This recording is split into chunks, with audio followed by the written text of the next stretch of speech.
Europe relies on the United States relies on NATO countries as well. The Joint Chiefs of Staff is the collection of heads of the different various military branches. The chairman of the Joint Chiefs is the highest ranking individual in the military in our country. When asked last summer what the greatest threat to the United States was, the chairman of the Joint Chiefs of Staff said it was the debt. It wasn't China. It wasn't Iran. It wasn't anything else. It was the debt. One cannot have a nationally secure nation without an economically secure nation. So the spread of the effect of our debt crisis right now is very, very broad. The question is very wise. Okay. So thank you. The gentleman here. My question is, so we live in a globalized world, as evidenced by the fact that you were here. And my question is, with the BRIC nations rising as well as South Africa, if we don't change and learn from the errors that are happening now, could we see within a decade a post-American, post-European hegemony world, where the world passes us by? Absolutely you could. Absolutely you could. There is no law of nature that says that a teenage boy in Bangalore is getting up and working for 15 hours so that we can sit playing on our iPads. We have to earn our way in the world. Here. To repeat, you cannot carry on increasing consumption without any increases in production. That's what you've been doing, is what we've been doing. And there comes a moment when the debts are called in. Now I look at who holds your debts at the moment and I tremble. That really does mark a global tipping point. Wonderful figures that Mark Stein quoted in his book After America, that the debt interest payments 5 years from now paid by the US to China will be bigger than the entire Chinese defense budget. So when the Chinese reach out and pluck up Taiwan, you, my friends, would have paid for it. That's what Tom's chief of staff was talking about when he talked about the debt being the single biggest issue. Having identified the problem, having got the diagnosis, there are prescriptions to this. There are things we can be doing about it. Things we don't need to be printing money. We don't need to be maintaining this absurd ruling doctrine of ultra-low interest rates. This is what's called, how did we get into the stage where, in defiance of every ancient philosopher, every monotheistic religion, we have got ourselves into making it the supreme goal of public policy to penalize thrift and reward debt. And then we wonder why the world is tilting against the hegemony of the old powers. We may be living at the end of a time that we will look back on very fondly. A couple of 100 years of Anglo-Saxon imperium where we had a system based on common law and personal freedom. Things could look very different with other countries as our superpower. The world has been very fortunate in who the hegemonic power has been up until now. Yeah, and you saw both Merkel and Sarkozy in recent months going to China and looking for China to invest in the European bailout funds, and we're all waiting to see what's going to be asked in return for that, because the Chinese are not in the business of helping us out altruistically.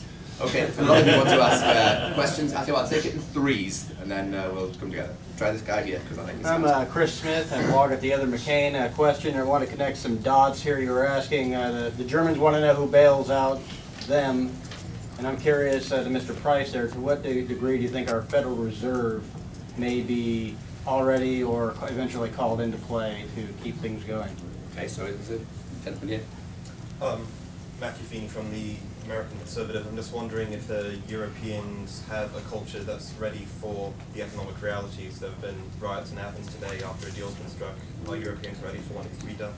They always riot. Okay, and okay, in the United States, our Constitution tries to carefully balance the states and the federal government, and because we believe if one of them gets too much power, they will run out of control and become authoritarian-like. So what is the nature of the balance of power between the European nation states and the government of the European Union?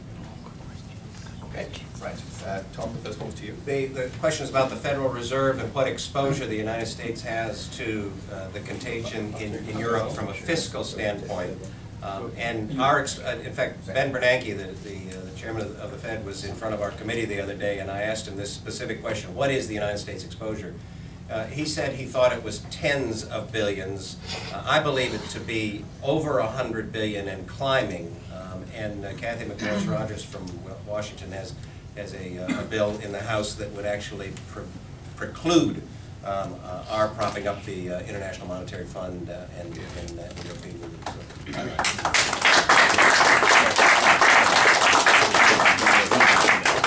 Let me say that many of us in our side of the Atlantic would support you in doing that. No reason the IMF should be supporting very rich countries in Europe who are not prepared to support themselves.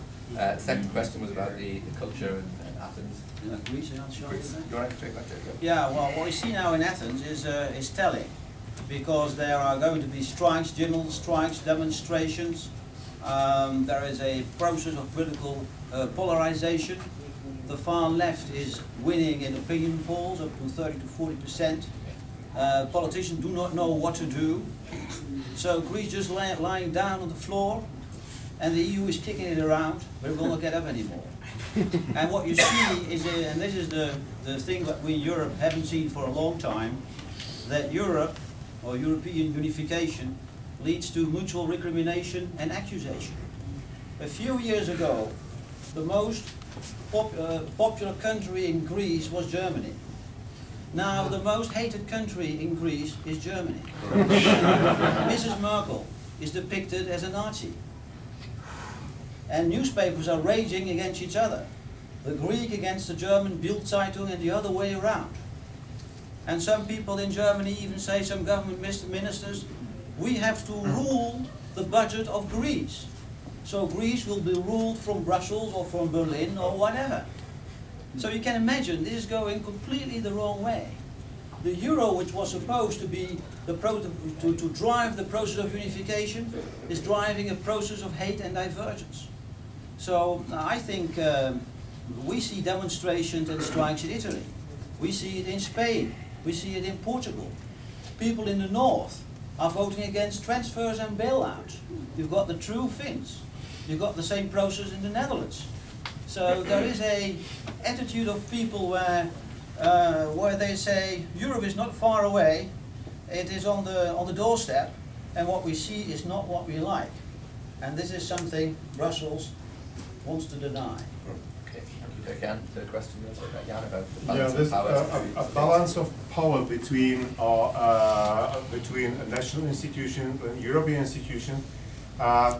It's an unfinished business, unfortunately, because during the last 20 years, you have got in Europe 3 or 4 pan-European treaties, each of them changing this balance of power. So it is a ever-continuing and never-ending process of shifting the balance of power upwards, mostly upwards. There have never been any step back, which started in 1992 with the so-called Maastricht Treaty. Then it continued with the so-called Amsterdam Treaty. Then another step was so-called Nice Treaty, and then we ended up with a Lisbon Treaty, and now we have even another treaty, which is called Fiscal Compact, and which again, under the banner of restoring fiscal discipline amongst individual European states, which basically is a good thing, or would be a good thing, but unfortunately under this noble banner there is a hidden political agenda of further shift of power upwards from nation states to the European level. And all that is driven by a very particular political ideology, by a belief that EU or Europe could be and should be remodeled, maybe according to the US model, into something like United States of Europe, with a genuine federal government that would be created from what is today called a European Commission, with a genuine Congress that would be created from the institution we are now all members of. This is the European Parliament. And the trouble with that idea is that it sounds good, but it's impossible to be realized for the reasons that have been here presented very persuasively by Dan. So the problem is that we have never reached an ultimate point of definition of balance of power between nation states and European institutions. It's shaky, it's moving, it's a target you just cannot define, and you can see it still moving, and unfortunately only in one direction. There have never been serious debate in Europe about repatriation of certain powers backwards or downwards from the European level back to nation states. Even if we can assume and we can be certain, then in some cases it will be worthwhile and it would be for our common good, because some powers could have been executed much better from a national level than from a European level. So that's probably, I don't know whether it's a satisfactory response for you, but it's at least that's a very realistic response. Okay, we have time for one more round of questions. So I'll take the guy at the back there, Mr. Keane. I'll take you, and then I'll take this gentleman over here. Yes, thank you. Appreciate your comments, and to that point that you had just brought up, it seems that the ultimate reality is either you're faced with devolution back to common trade bloc in the NATO alliance, or the federalization of Europe. And as a country that has dealt with this issue in the past in unfortunate ways, 140 years ago, I can tell you that, you know, be wary of a European military force that's unified under a government in Brussels. But, you know, most importantly, you know, what do you see the political realities being within your own delegation, you know, of your shared viewpoint of what seems to be devolution, and the forces arrayed against you that wish for a strong government in Brussels that can govern all nations? Yes. I was just, let's pretend for a moment that American politicians decide to wake up and bring us back sound currency, no offense, Congressman Price, and bring us back to a gold standard. What does that affect on the euro and the EU, and what's your opinion? Mike Whipple, U.S. Action News. When I interviewed Jan back in August at CPAC, Florida, he mentioned that the conservative thought may have been even more popular in the former Soviet bloc nations. And I'm wondering, it seems like in looking at your literature that you're kind of in its infancy as a conservative movement. Do you have any idea what your percentage of population of Europe would consider themselves conservative? You're looking at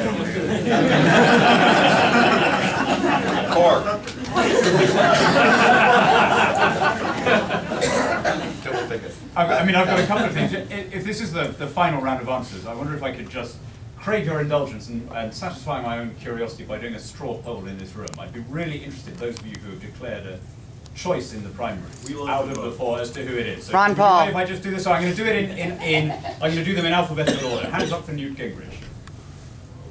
Hands up for Ron Paul. For Mitt Romney. And for Rick Santorum.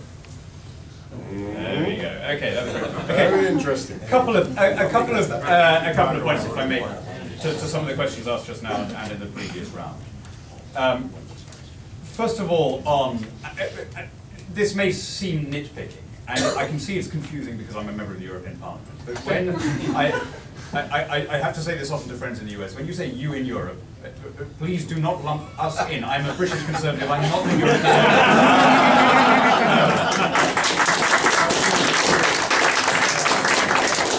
My constituents, as I do, see their country as belonging to the broad alliance of free English-speaking democracies. They do not see themselves as Europeans. And so, although I have an interest in what's happening in Greece, you know, when you say, what are you going to do about the Greek crisis? It would be like me saying, when are you finally going to get rid of Hugo Chavez? It's not really, it's a vicinity, but it's not my country. On a couple of things, gold, I mean, huge fan of gold, brilliant idea, should do it anyway, it doesn't matter what the impact is on other people. But I will make this point, you know, the president occasionally, your president occasionally says, we stand ready to help, we're prepared to put money into the IMF and so on. You know, the one thing that the United States could do to help the rest of the world is to get on top of its own debt crisis, to bring spending down here. That would lift the world economy more than anything else. And if sound money would stop the government debauching savings and penalizing the people who have done the right thing in order to reward debt, that would be the single best thing you could do for the rest of us. So that to the extent that there would be an impact on other people, you can feel altruistic about it. And then I just wanted to address the point about the Civil War and federalism and so on. You know, this is the foundational, categorical difference between your union and the European Union.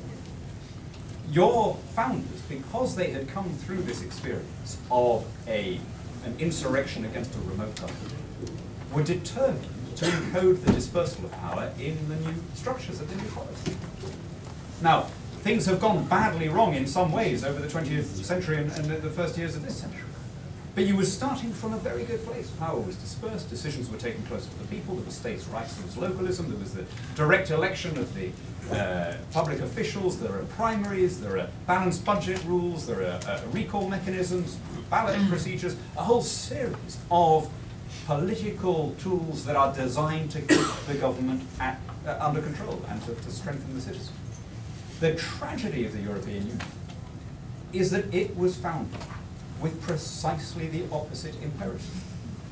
Line 1 of Article 1 of the Treaty of Rome, the foundational treaty of the European Union, commits its member states to establish an ever closer union.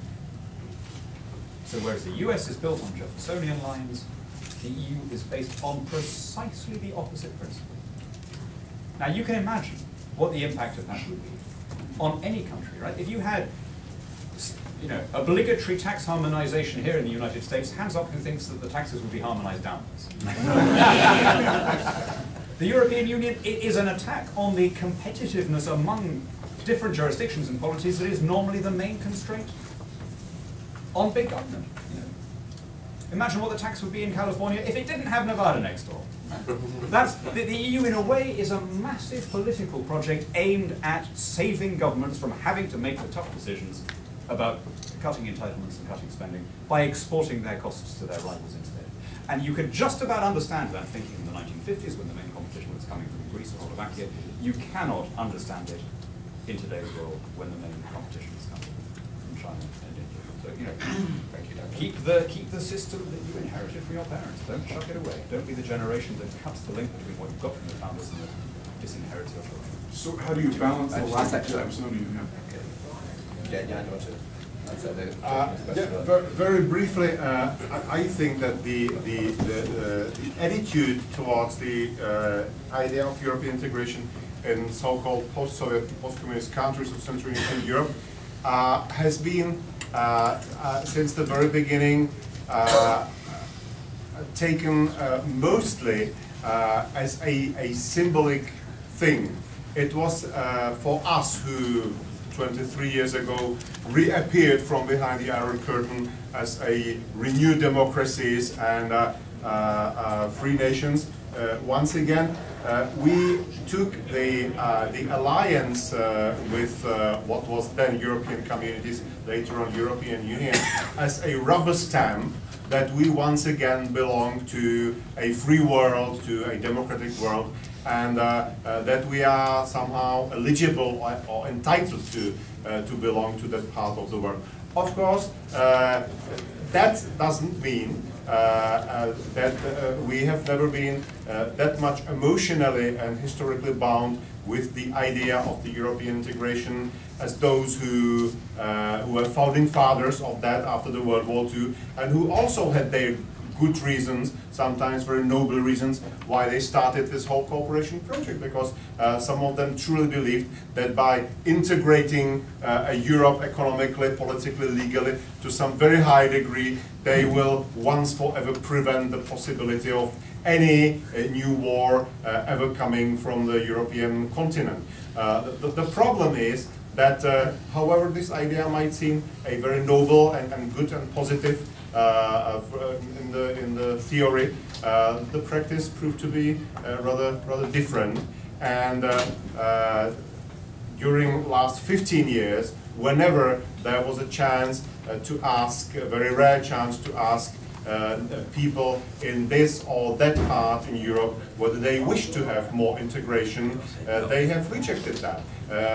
Various European treaties were rejected in France and Netherlands and Ireland, Euro has been rejected twice in Denmark and in Sweden, and if there was a popular vote or a referendum whether to join Eurozone or not in my own country, probably some 60 to 70% of people these days would vote against that. So the problem is that I think that basically the idea is not bad.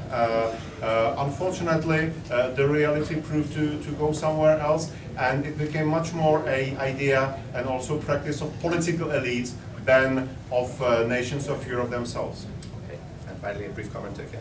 Yeah, I just wanted to say two things basically. The only way for Europe out of the crisis is to apply supply-side solutions.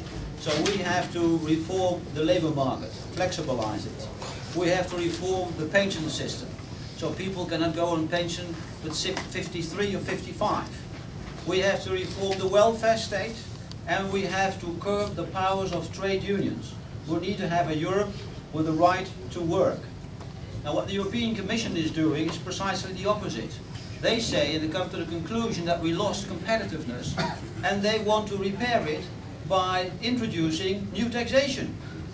And they, for example, the European Commission proposes to introduce a financial transaction tax, which is a European-style Tobin tax, and will then be amazed that the financial sector is leaving Europe.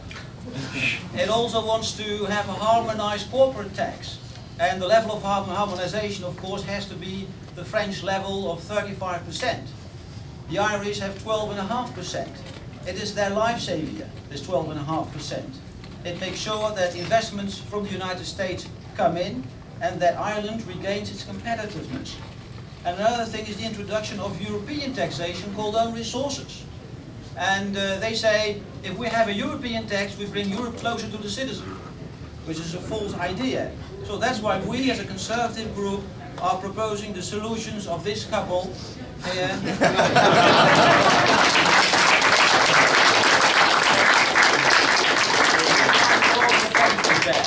Okay. Right. Well, thank you all very much indeed, ladies and gentlemen. I'm sorry we've run out of time. I apologise to those who wanted to ask questions. We're going to be around, some of us, for the rest of the weekend. We have a stand in the main conference hall, so please stop by and say hello if you want to ask any further questions. Can I thank the panel, and in particular thank your Congressman for